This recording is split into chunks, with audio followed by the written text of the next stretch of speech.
আসসালামু আলাইকুম। সবাইকে জুমা মোবারক। আজকে একটি স্বরচিত আবৃত্তি নিয়ে হাজির হলাম। কবিতা প্রসঙ্গে আগে কিছু কথা বলে রাখি। কবিতাটি পুরোটাই কাল্পনিক এবং এটি একটি রূপক কবিতা। কোনো ব্যক্তি, গোষ্ঠী কিংবা কোনো দলের চরিত্রের সাথে মিলে গেলে এটা অনাকাঙ্ক্ষিত। আজকের কবিতার নাম জান্নাতের টিকিট। আমি প্রতারক, আমি ভণ্ড, আমার হওয়া উচিত গুরুদণ্ড। আমি যে থালায় খাই সেই থালা করি ছেদ, আমি ওকে ধরাই ফাটল, ভাইয়ের সাথে ভাইয়ের বিভেদ।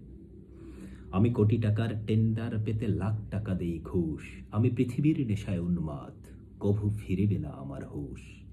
আমি নিষিদ্ধ পল্লীতে খুঁজে ফিরি হৃদয়ের সুখ, খারাপের সমালোচনায় আমি সদা থাকি পঞ্চমুখ।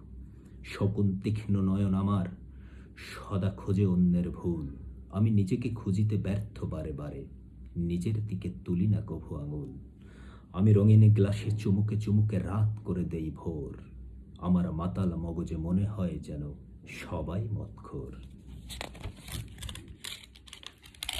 আমি ধর্মের লেবাজে সাধু সেজে বিভ্রান্ত করি সকলের পথ, চোর চোট্টার সম্রাট আমি, সবার চোখে সৎ। আমার লাখো লাখো ভক্ত মুরিদ, সবার আমি পীর। এখনই আমাকে চিনিতে যেও না, ধীর বৎস ধীর। আমি জান্নাত বেচি ভণ্ডের বাজারে, বাঙালি তার খরিদ্দার।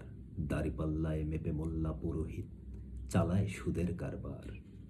পাপিষ্ঠের বাজারে জান্নাতের টিকিট যেন অমাবস্যার চাঁদ। এসো মুরিদ দলে দলে এই পীরের ছায়াতলে, পাবে জান্নাতের স্বাদ। ধন্যবাদ।